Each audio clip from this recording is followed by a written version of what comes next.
What's up? Watch your profanity. Watch your profanity.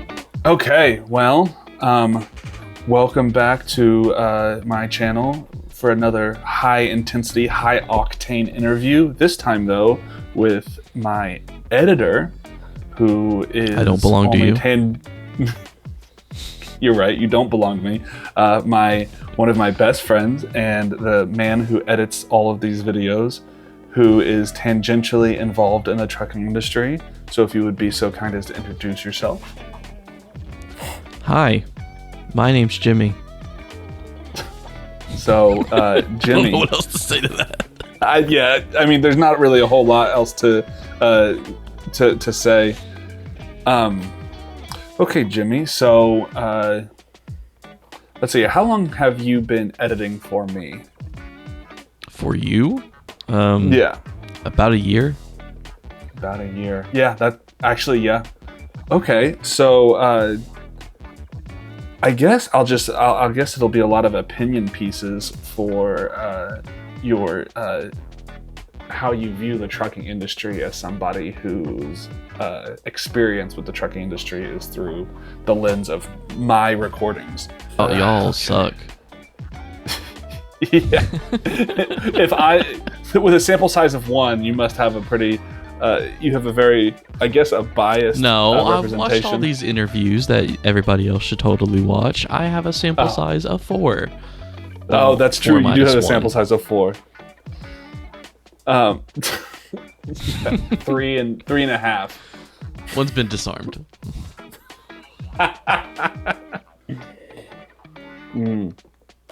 Okay. Oh, so, real quick, for Ben's dad. See my head? That's what happens when you shave it. Try it. It's not that hard. I shave with one hand.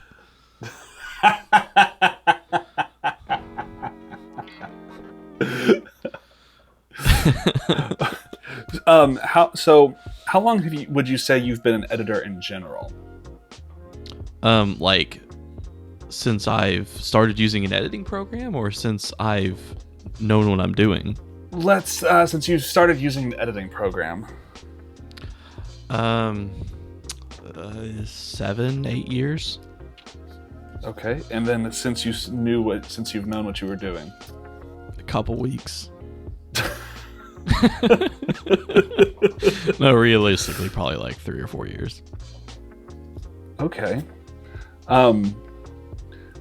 So I've had a lot of, interesting experiences with trucking, and probably better than anybody else right now, except for like maybe Colton, no better than anybody, dog. Yeah, you know a lot of firsthand experiences that I've had. And then you also, at one point, you were working at a retail store, and you handled a lot of the unloading at that retail store, correct? I did. That is correct. Based on your experiences so far with truck driving, through my grandfather and Colton, and the various truck drivers you met while working at that retail store, what would you say your overall opinion of truck drivers are? Of the people themselves? Yeah, the people themselves. Well, I wouldn't presume to know what the job is like, but you are probably the only truck driver I've ever talked to that wasn't a complete dick. Interesting. I also actually have a very similar opinion to that, because there's, I've met some very nice truck drivers, but I think a lot of it, they seem to, the saying is, bad apple ruins the bunch. There's a lot of truck drivers that have made life hard for people who work at the places that they go to. So I have to pay for that myself. If it's any consolation, like the place I worked at,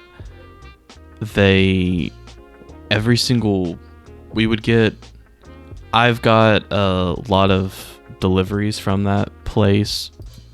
It was a furniture store, so it would be like mattresses and stuff like that. I never had the same person twice, and the reason why I think that is important is because that retail chain is kind of like the other places you told me about. They have their own delivery service. So for me to be in an area that is around their headquarters and never get a same trucker twice makes me think that they probably had a high turnover.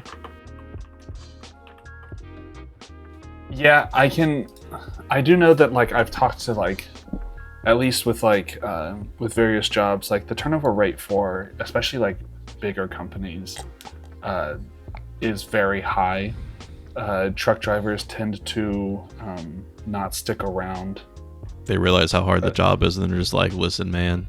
It's either the job, they aren't cut out for the industry, or another very common thing is that the trucking companies take advantage of the truckers and treat them like garbage. So they will. That couldn't be the case. I would say, I guess one of the more important questions would be, what is your like perspective on the trucking industry as a whole, based on those that you've seen me talk to in the interviews, and the videos that I've made. In my opinion, it seems like it's on like the cusp of a revolution. And what I mean by that is, like, there's a lot of new technology coming out, and like, especially from the different trucks you've had, it's like there's so many different versions of everything out there. It seems like no one's on the same page anymore. So I think the reason I say it's on the cusp of a revolution is because, unfortunately, they are making automated driving trucks, which, in my opinion, is... I'm for automation of manual labor because it allows us to be creative, but I understand that does put your job in danger, so that sucks. But with all those advancements and everything, but the actual life of the trucks, it makes it really hard with how much vast equipment is out there, and because of that, it makes you completely unaware of what you're doing most of the time, because every single place and everything you do could be completely different from the previous one. And it just becomes kind of like a cluster. Yeah, that's another thing, that I've noticed personally, and I'm sure you've probably heard me talk about it at length in the countless videos. Well, I say countless, the 52 videos, especially recently, that I've lost made. Count. Sorry, I can't count past 10. One thing that I've noticed, I go to different places. Basically, everywhere has a different method for how they do things, and that is, everything's different. And I agree. I think the automation is going to change basically everything. Yeah, I really feel, I guess, in a better way to summarize what I said, I really feel like it's in desperate need of standardization. Yeah, I think that would be a good. I think it could definitely use some not automation, but standardization. Hey, quick note, real quick. My camera kept overheating, so now I'm using my phone, so the camera looks different. Sorry, guys. We can continue now. Okay, so now, from your perspective, being tangentially related to the trucking industry, kind of outside but pretty involved in, like, as far as like editing my videos. But from your perspective, what do you think are some of the biggest misconceptions people have about the industry? Because that you're coming necessary. from No, I'm just kidding. But coming from a man who had almost no interaction with the trucking industry to now, I had interaction. My dad was a diesel mechanic, and he left me. So, that's true.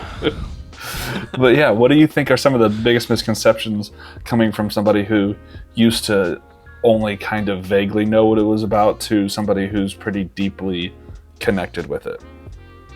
I didn't know you were gonna make me think.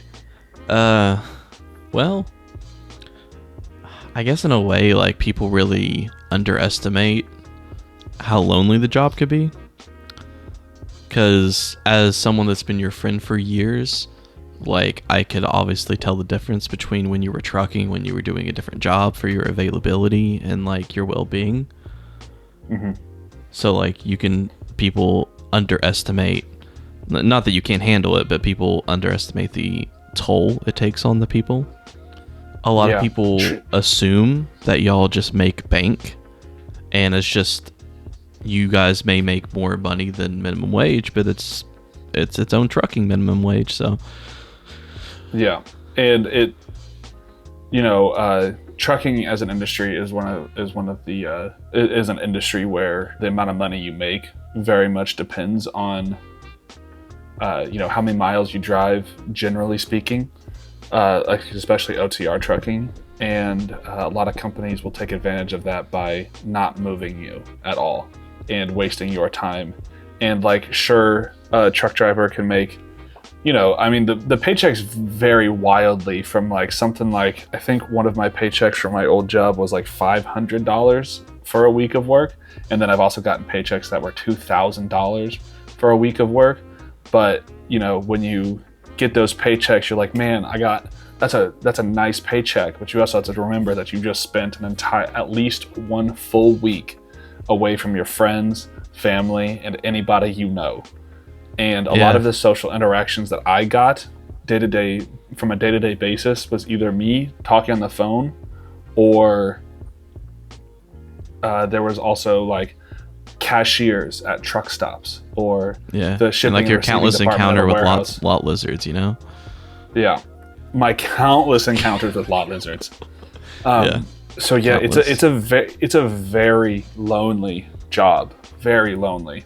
And trucking industry as a whole is I don't want to say a cesspool, but it exacerbates. No, that's not the right word. Exasperates. Yep, I think that might be the right word. It exasperates any kind of mental illness that you may have. So if you have the early signs of depression and you go into the trucking industry, it will be bad. It will not be, it'll not be fun. In my opinion, I seem like the hardest thing is that like there's all these factors, and I'm sure it can create a sense of dread and despair for the simple fact of like, your checks vary wildly. You're away from your home for multiple days and stuff like that. But not only that, you literally have the power to go home if you want to, but everything is completely controlled by an outside source. Yeah. That's why I think probably, it's especially prevalent in like mega carriers where you don't get paid super well. And then you also spend a lot of time out on the road. And you also don't have any control to, like, if you are tired of working, you can just go home. Like an owner operator, for example, when they own their trucks, if they want to go home, they can generally just they can find a load that takes them home and pays for gas, and then they can just go home. With a mega carrier, it's generally not available. You have to beg and beg to go home. And I've been there when I worked at Swift. Every time I'd have to go home for drill, it'd be like pulling teeth trying to get them to get me home.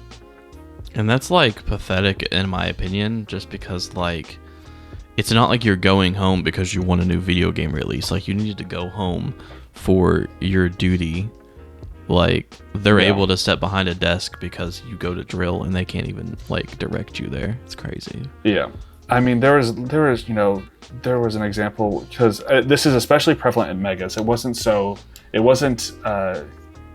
as big of a factor when I worked at Advanced Trucking, because they were a smaller company. They were very not controlling and very laissez-faire. I think that's partially because they didn't they didn't have the ability to worry about it, but also I think they had a lot of trust in me as a driver. But but when I worked at Swift, they would get on your case for idling the truck. And when they would get on my case for idling the truck, I'd, explain to them like, hey man, it's 90 degrees outside and my truck doesn't have an auto start, auto stop function. What do you want me to do? And they're like, well, just roll down your windows. And I'm like, I can't sleep like that. but they don't care because they don't care about me as a person. They care about the amount of money I was wasting by idling my truck. Yeah. And they need to be reminded of the law that's in the U.S. that they have to create a fair working environment if able. The only way that law is not applicable is when you do outside construction work. But since you're in an interior force inside the cabin of your truck, they really can't prevent you from making and they specifically set the trucks up where if it was under 50 degrees or over 80 degrees, the truck would just idle. It wouldn't turn off. And then they would get mad at me when I was taking advantage of that because it's the middle of August and it's hard to exist outside. For sure, especially with some of the places you went. Some of the places don't even have bathrooms for me to use. Like I literally can't. Like if I have to go to the bathroom, I literally can't. Grab a 2-liter in a sheet. Yeah. So more on your perspective. How has your perspective as a non-truck driver changed on truck driving since you started editing videos for me? That's an interesting one. I guess I kind of spoke to that in the misconceptions, being like recognizing how lonely the job is and such like that. Mm-hmm. Like that stuff kind of comes to the forefront when I see, because people may not realize, but just for context, Ben will give me like 30 or 40 hours worth of footage. I'm exaggerating that, but there's a lot of footage. And then you'll see like a 20-minute video. So this man spends a lot of his day recording, and I see a lot of his day. So like you kind of get a day-to-day, and it's just, I couldn't do it. Yeah, I couldn't do that job. It's a lot of people may think that it's a relatively easy job because all you're doing is driving, but there's a lot that goes with that driving that makes it it's one of the toughest jobs I've ever had. Not necessarily like physically labor intensive wise, but just like mentally. Like it was like, because I did basic training, I did AIT, I'm in the military, but even that, there's like, even with how hard basic training and AIT was on me physically and even mentally, there was a lot of camaraderie with that because I was in the barracks with 60 other people, so there was like a social aspect to that. But there's not very much physical labor involved in the trucking industry, at least with drop and hook or live loads, live unloads, dry van stuff. There are trucking jobs that are very physically intensive, but the ones that I've done up to this point haven't been. But there is almost no social aspect, and as a human, I am a social creature, so being so isolated is very rough. I guess a question I should ask about editing for me in general. What is one of your favorite videos that you've edited for me? Oh wow, that's hard. I really like a lot of the shorts just because, I can put a little bit more of a touch on that. Mm-hmm. I've also really enjoyed these interviews because it's very different than I've ever edited. I think back to one of the episodes where it was like the first time I decided to be like smart aleck in your videos. And that's back when it was like in the middle of winter, and like the moment that comes to my mind is when I would watch the video for a little bit and then I would figure out what you're going to say next. And then I would put that in text like I predicted it. And it's it's really funny. And the moment I'm thinking of is like when you were just like, man, the weather outside is, and you pause and I said frightful, but then you were just like, not frightful, but like, and it's just, it flowed so well. I think I remember that specific video because I was at an Amazon warehouse and it was snowing at that time. I believe I remember that exact moment. I also really liked when you started being a smartass. You were when I would talk about getting truck washes, and you always bring up that Blue Beacons are open 24/7. It's because The reason I started doing that is because the first time you kept looking at places and you said it like 6 times in like 4 minutes. So I was like, okay. I was like, we're just never going to let this die. So I think that's definitely one of my favorite, at least running gags in the videos, is every time I talk about truck washing, you always bring it up. And I love that. If you become famous as a trucker YouTuber, please get sponsored by Blue Beacon. I think that would be awesome. So, you've gotten a perspective on how the trucking industry was back when my grandfather started, and then you have firsthand experience with how the trucking industry is now. How do you think, aside from necessarily automation, how do you think the trucking industry as a whole will evolve along with the advancements of technology and logistics? I think it's going to get harder and harder, and the people that just enter the job for a quick paycheck of what they believe are going to get kicked out more and more and more, and it's going to get weeded down. Yeah, I know that the trucking industry as a whole, like even to this day, is evolving pretty quickly. I mean, I know there's the new regulations for English proficiency, which, regardless of political opinion, I think that is important in our industry in particular. Sorry to cut you off, but if you're having to communicate with a lot of people with as much as I know you do, and America does not have an official language, but we predominantly speak English. So like if you're having to communicate to people at such a high level, like what you have to do all day, like in the videos I've seen you talk to like 20 different people in a 24-hour span. So like you need to be able to communicate efficiently. So I can understand there being a standardization there. Yeah, and then like also being the trucking is, at least nowadays, it's a very safety focused industry. You need to be able to read signs, because the signs will tell you what you need to do. You need to be able to understand signs, and I know a lot of signs are depicted via like pictograms, but some people, like if you don't understand some of the words, it can still impact your ability to be safe. And then I know there was the example of the truck driver down in Florida who, through his own carelessness, he stole the life of 3 people by doing an illegal U-turn. And when they gave him the English proficiency test, he failed miserably. And then it was bad. I think he got like 1 out of 4 signs and like a 20% on the rest of it. Yeah, that's not like I haven't seen those words before. That's I really don't understand. Yeah, that's a man who doesn't understand,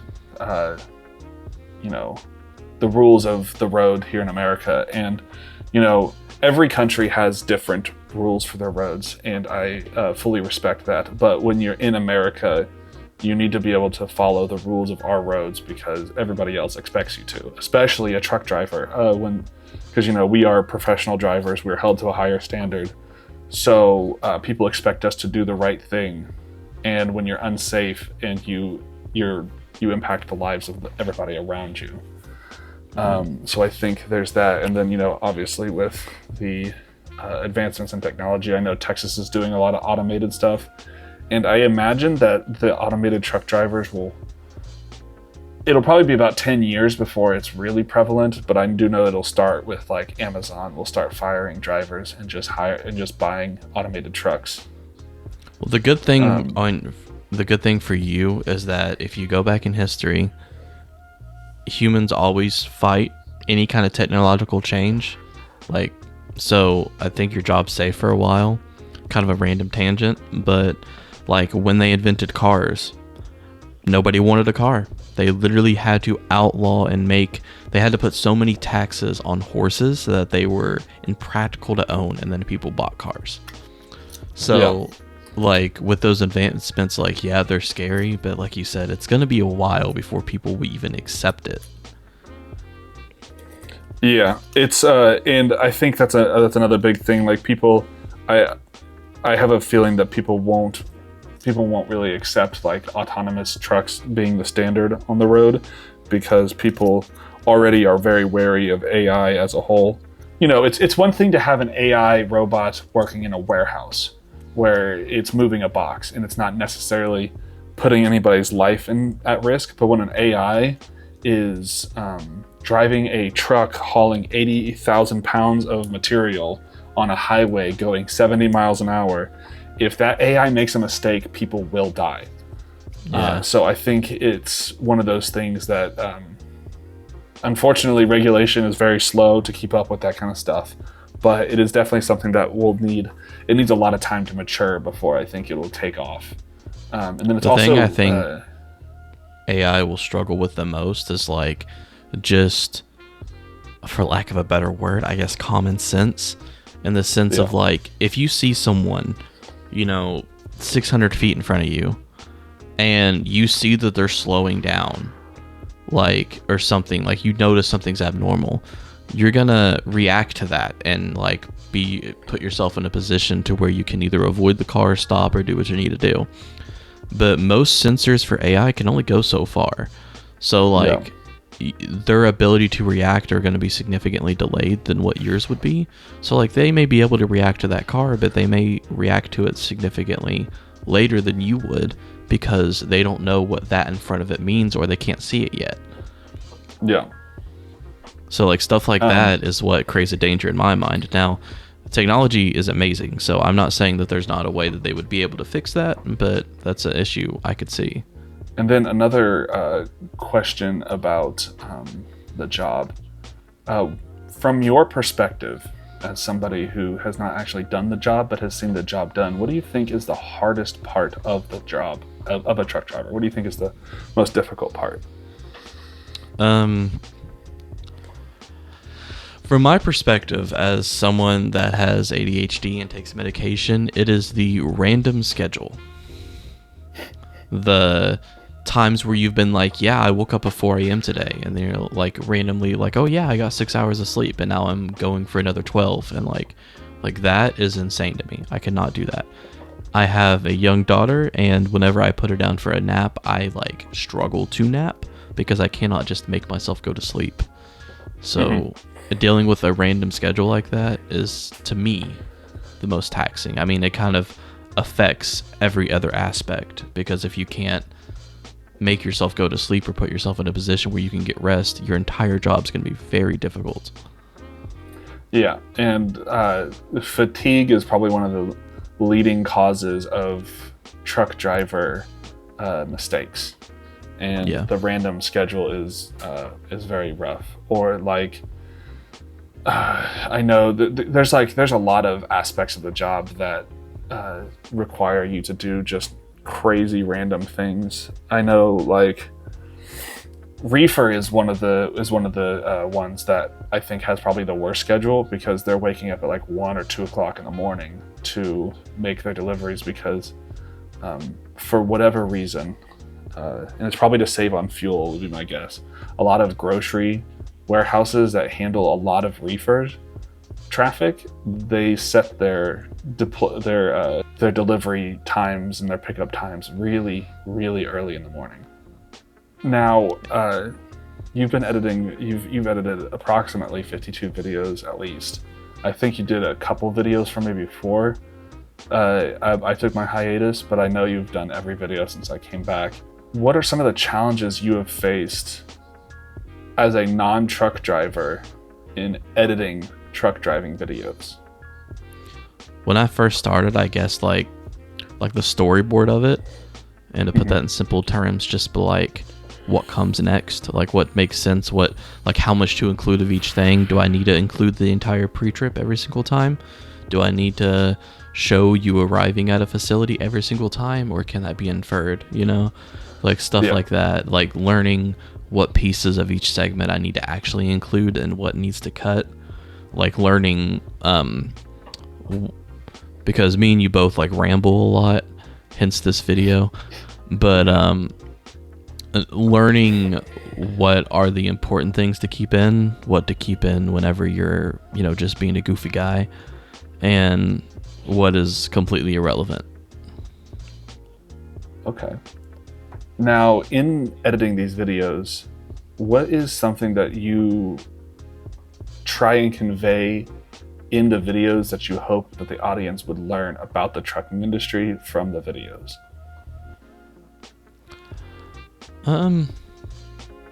I guess in a way, like, there's so many things that impact a trucker's day. So kind of like what I was said earlier about the only trucker I've talked to that's not been a dick is you.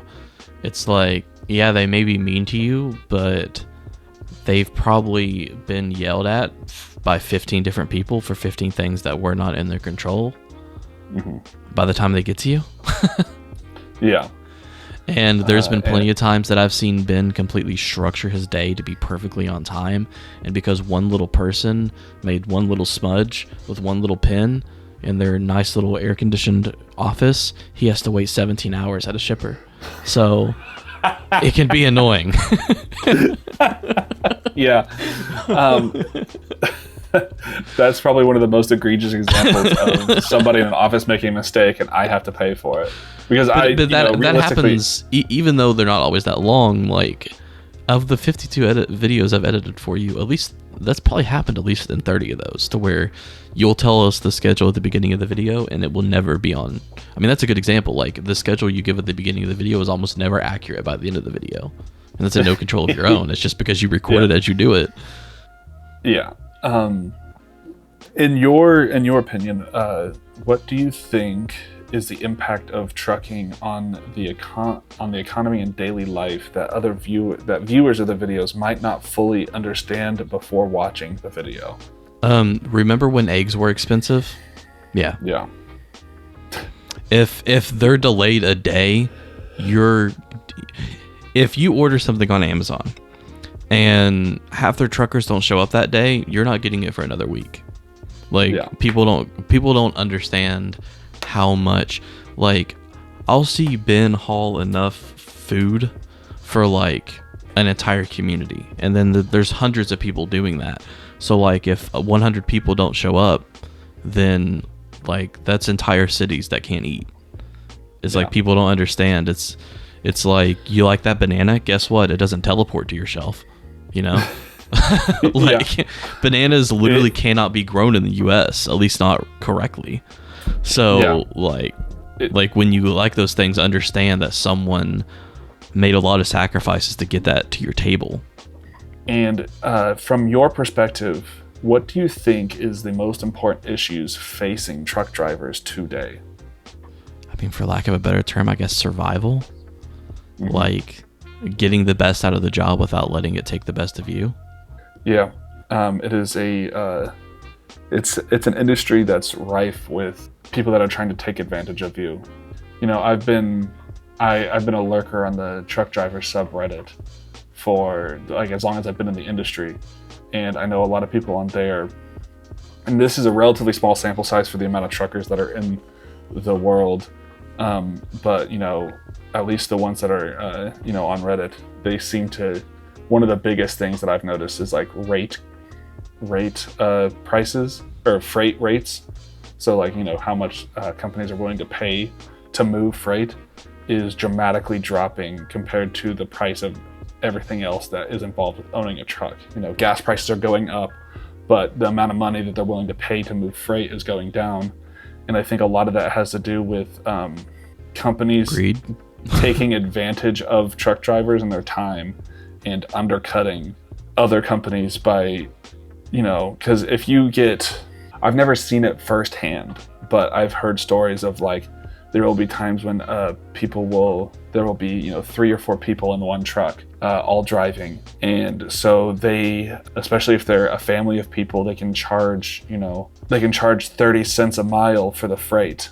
And so companies will take advantage of that fact to charge less to move the freight and undercut people who are trying to make a living. What is some advice do you think you would give somebody who's interested in the trucking industry, even if they're not a truck driver specifically? Patience. Yo, do not do that to me.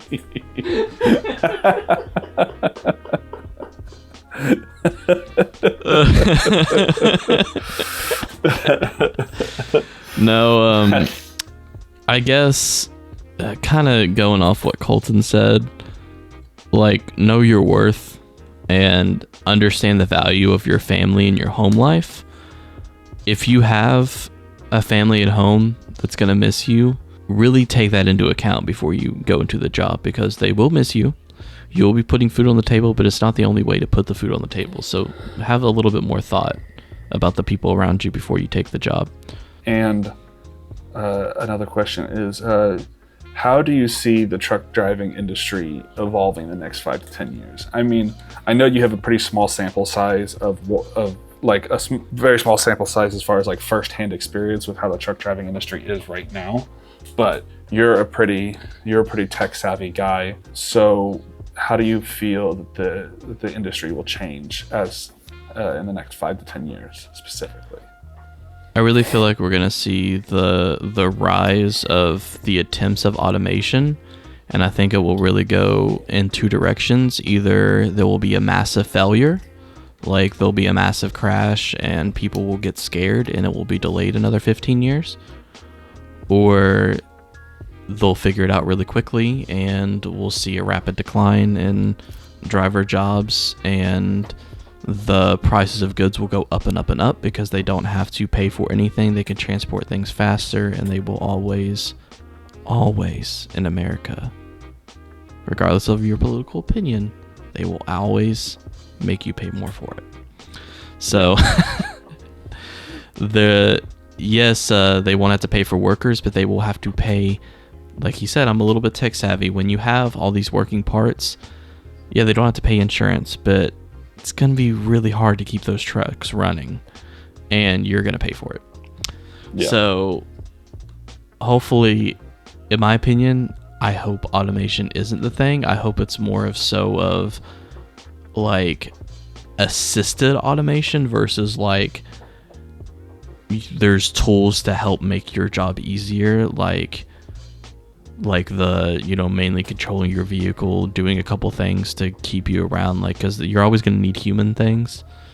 Yeah. And that would be the best. I always think like hybrid is the best versus complete manual or complete automation. But I know you said besides automation, but I really think that's kind of the only direction it's going to go, because with the payment and stuff, people aren't going to become less greedy. Greediness fuels our capitalist society.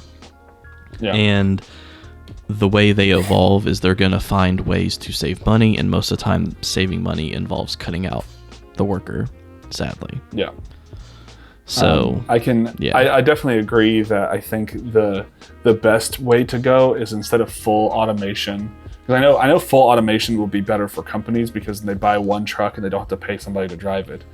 But I think hybrid would be the best because it'll be the best of both worlds. You have that human element to be able to react in ways that the AI or automation would not be able to. But like if you include automation in with a safety focus in mind, there's a lot that you can do. Like there's a lot of features in cars that I wish that would probably help a lot during while trucking. There's one specifically that I'm thinking of where it is the sleep assist. Yes, I saw a video of like a Volkswagen or something where the person just let go of the vehicle, the steering wheel, and they acted asleep to simulate either falling asleep at the wheel or a medical emergency. And the vehicle did everything they could to try and wake the person up while they were driving, and when they couldn't get them awake, it put on the flashers, pulled off onto the shoulder, stopped, and then called emergency services. Yeah, I think like that stuff is like that is a beautiful example. Yeah, I think that's something like that needs to be in trucks yesterday, because falling asleep at the wheel, especially in a car, falling asleep at the wheel, very dangerous. In a truck, it's ultra dangerous because you can take out multiple families, dude. Like, yeah, you become a wrecking ball. You can cause a lot of damage. Yeah, you're essentially a missile going down the highway at 70. So if you fall asleep at the wheel and you don't notice something happening, you're going to hurt a lot of people. So something like sleep assist is that is a specific example of something that I think AI and automation is really good for and should be implemented. But I, as a truck driver, I'm not exactly stoked about AI running the truck without anybody in it. When you sit down to edit a video, is there a particular mindset that you get into before editing the video to help you with the editing process? It kind of depends what I'm editing, because I edit more than, for context of the viewers, I edit more than just Ben's videos. I do a bunch of different things. But it really, for you, I kind of just, I know the flow of how your videos go, so I kind of keep that in mind. Like, if I try not to make a conversation you say last more than like a minute and a half without something happening, because it just gets really mundane. And that's not you, that's just our attention spans as humans. It's just, if you've been staring at a screen listening to someone talk for nearly 2 minutes, it becomes a little boring. Yeah. But like just that, like trying to think what I can do in certain places. Like when I hear you say something that, the beauty of editing is Ben a lot of times will say something very dumb that does not sound dumb when he says it, but when I hear everything leading up to it and then after it, it sounds really dumb. So sometimes I make fun of him for it. So just noticing that, like there's times he said the thing that sucks about driving at night is it's dark. Like, whoa. But and like I know it makes sense to him when he says it, but when you hear it out of context in a recording, it's funny. So I try to make it funny. And then as far as my content, because my content has evolved, I'd say quite a lot since I started recording videos. You can say that if you want. I don't know if it's true. I would like to say that it has evolved. There's been a lot of changes over the course of the year. I've gotten better with my camera placement. I've added new microphone systems. I started recording on my phone so I can record inside of the warehouses. And then I've also done things like my drone was a recent addition as well. Of all of the changes that have come to my content, as far as like on my end, like the recording sessions, what is your favorite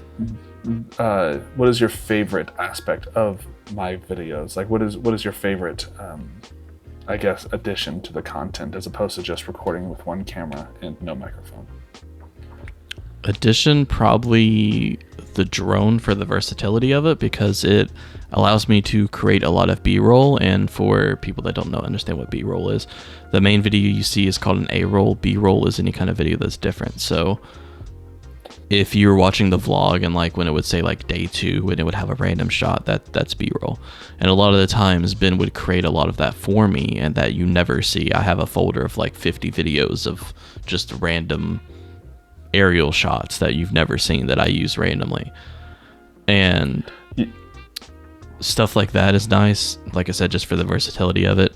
One of my favorite things you've ever done is whenever you made a follow you. That was really cool. It made the footage very dynamic because everything you ever record is very static. Yeah. So whenever you had it following you, it was really cool because it actually was like a follow me along with the pre-trip instead of me like cutting around the truck with you talking. Yeah. So when you did that, it was really good. Yeah, I think that's one of my. I want to implement it more, but it's not very easy to implement because it requires a lot of space and. Sure, probably works better in the daytime too. Yeah, and a lot of my pre-trips happened either early morning or late at night.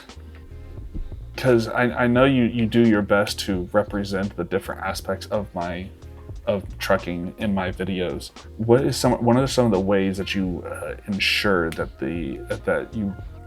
you feel that the videos fairly represent my experience as a truck driver? I try to make sure, like, if anything changes, that I show it happening.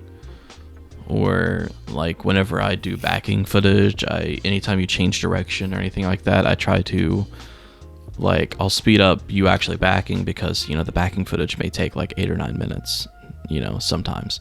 So it's like I'll speed it up, but I'll make sure to cut it back in whenever you describe what you're doing so people can kind of get inside your head. And, you know, just like when you do the check-ins, like trying to make sure to actually put subtitles there so people can actually understand what the person's saying whenever they say some outlandish crap. You know, people can actually hear it.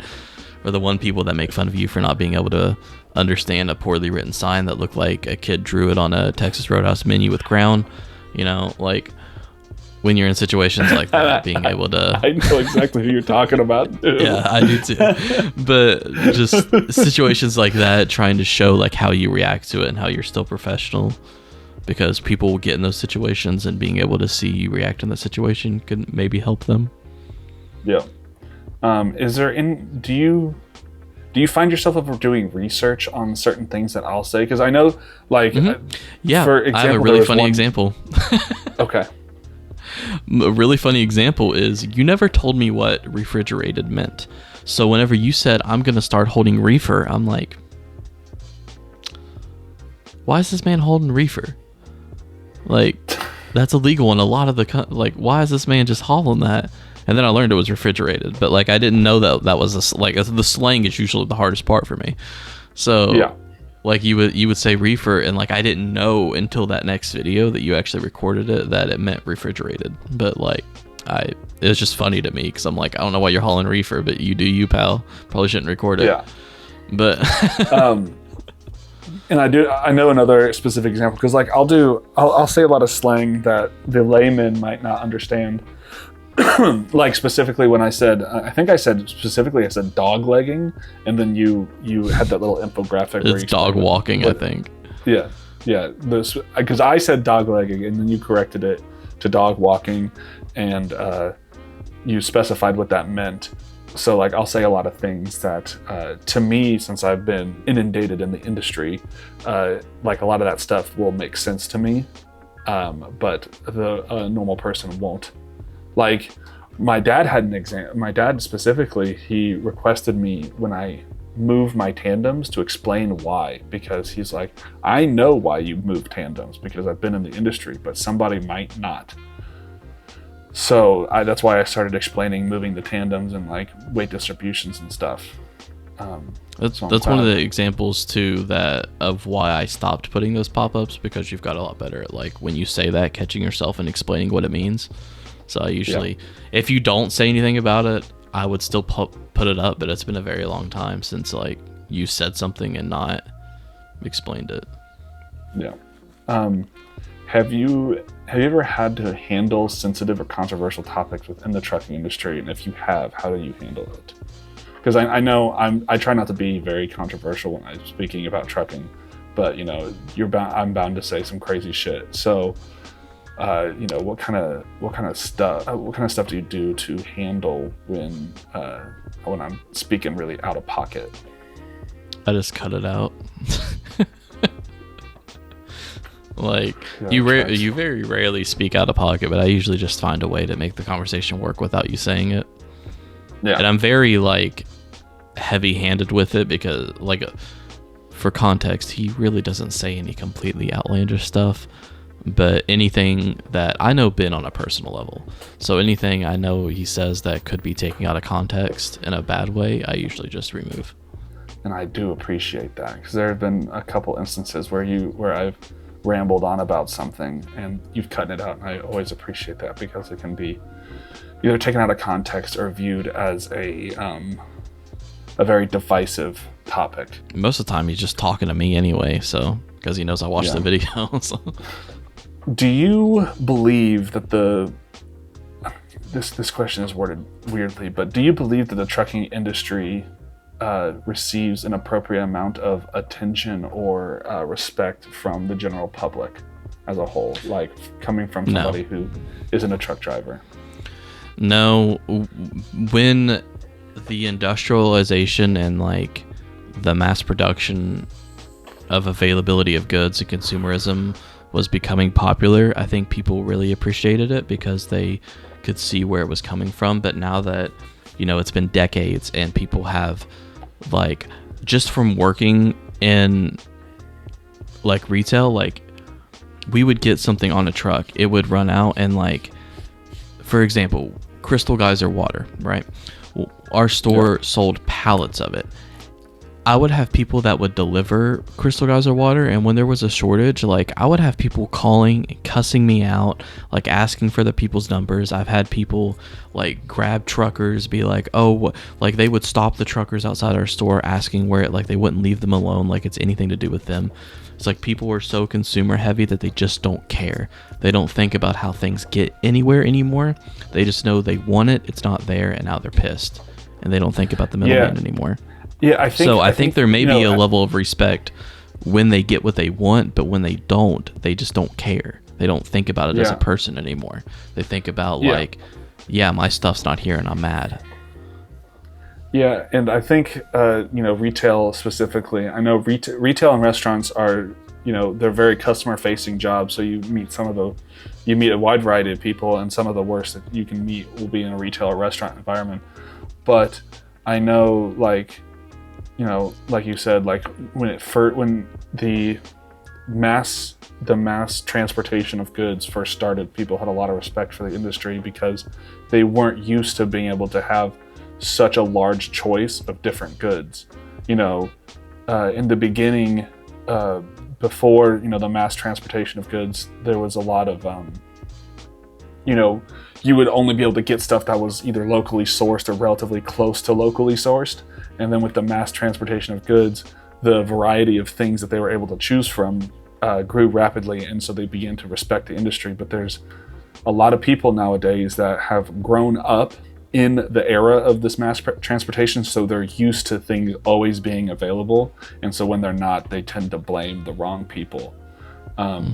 When in general, sometimes there's just shortages, or I might be delivering, like for example, when I was hauling Walmart, I delivered dog food to distribution centers. But if I'm delivering to a store directly and I'm just delivering dog food, people can tend to point the blame at me for them being out of something else. Even though I'm just delivering dog food, it's not my fault. There is no tissues or whatever. Yep. It's like people just don't in my opinion, I don't even think it's that people don't understand. It's that people just don't care to understand it anymore. They don't care how anything works. They just want it. Yeah. Do you take into account any regulations, policies, or various laws when editing the videos and choosing what to keep in? Because I know, privacy. No, you don't break any laws, dude. Yeah. No. To your point, the only thing I can really think of is, before I would always block out people's voices until we started doing the actual check-in. But now mainly if you ever, like when you're doing backups, if you show like people, or like usually if it's people's faces, if it's just a back of people, I don't bother with it. But if it's like people's faces and like you can see the interior of a warehouse, just out of respect, I don't know if I have to blur it, but I usually do, just out of consideration for the people you're working with. And then I guess to wrap up this interview, what is, coming from somebody who has at least, a little bit of experience within the trucking industry, like as a direct observer of it, what is a piece of advice that you would give to a truck driver or non-truck driver who's looking to get into the industry? Know when it's not your fault, and know when it is your fault, and take accountability. Okay, I do appreciate that tip. It's that's one that I haven't heard yet, so I like that. I like having new and different. I do have the, I do have a slight edge because I've heard every single tip. So that's true. You have heard every single tip. Well, thank you very much for joining me for this interview and taking time out of your day to record with me. I appreciate you. Of course. I'm now faking shaking your hand, so if you could do the same. Thank you for joining me for this interview.